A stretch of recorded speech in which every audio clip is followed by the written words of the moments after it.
Volcan en Guinée-Conakry où s'est tenu les travaux de la 7e session ordinaire du comité interministériel de concertation sur le projet barrage de Fomi. À l'ordre du jour de cette session, les échanges sur les conditions de reprise des travaux du barrage avec à la clé l'élaboration d'une feuille de route actualisée. La cérémonie a noté la présence du ministre des Mines, de l'Énergie et de l'Eau, Lamine Seydou Traoré.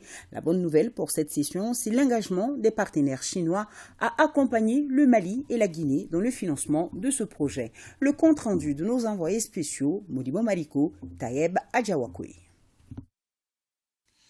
C'est une 7e session ordinaire du comité interministériel placée sous les signes de la redynamisation du projet barrage de Fomi. En effet, après un coup d'arrêt observé par le projet pour cause de Covid-19 et des crises sociopolitiques qu'a connues nos deux pays, Maliens et Guinéens avec leurs partenaires se retrouvent avec comme objectif lever tous les goulots d'étranglement à la concrétisation de Fomi.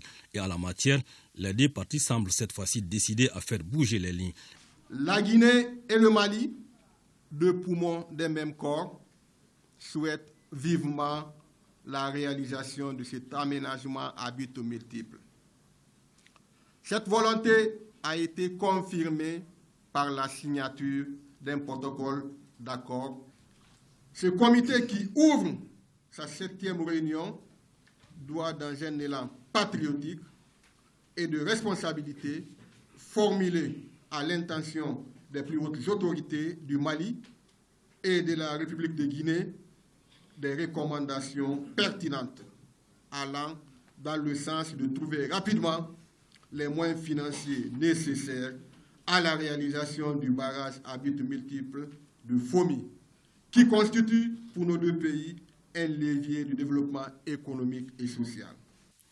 À l'ordre du jour de cette session, plusieurs points parmi lesquels l'adoption d'une feuille de route actualisée pour la relance des activités.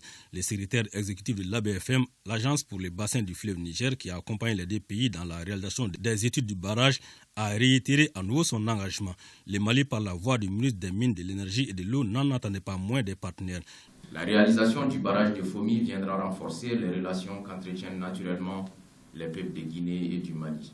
Au nom de nos illustres présidents de la transition, chef de l'État, son Excellence le colonel Mamadi Doumbouya et son Excellence le colonel Assimi Goïta, avec la signature de la déclaration consacrant le barrage de Fomi, ouvrage d'intérêt commun, le 4 octobre 2022, à l'effet de le réaliser en partageant les coûts et bénéfices dans l'équité. Le Mali, se trouvant au cœur de ce complexe, souhaite la réalisation rapide de l'ouvrage de tête du dit complexe, à savoir l'aménagement hydroélectrique à bimultiple de Fomi. Nous restons engagés à partager les coûts et bénéfices de cet ouvrage. Je souhaite qu'à cette 7e réunion, vous finalisez et nous soumettez pour validation le projet de convention de réalisation du barrage accompagné d'un chronogramme précis de réalisation. Ce projet intégrateur d'un coût estimatif de 690 millions de dollars va améliorer les conditions de vie des populations dans les deux pays. Et la bonne nouvelle pour cette session, c'est que les partenaires chinois qui sont intervenus en visioconférence se sont engagés dans le financement. Il y a une session avec l'entreprise chinoise. Donc, à l'issue de cette session, les recommandations vont à l'endroit des États et de l'État de Chine aussi. En ce qui concerne la satisfaction des conditions préalables pour la reprise de ces travaux-là. Et donc, courant novembre, le comité va se réunir à nouveau pour faire le point sur l'état de mobilisation des 15% de la contrepartie des différents États, les deux États, et aussi par rapport à l'inscription aussi des 85% autres dans l'accord cadre Guinée-Chine, comme pour le barrage de Fomi, en considérant que Fomi est une priorité. Maliens et Guinéens avec leurs partenaires se donnent ainsi des jours pour non seulement établir un chronogramme détaillé des travaux à réaliser, mais aussi faire des recommandations à même de faire du rêve projet barrage de Fomi une réalité. Demain,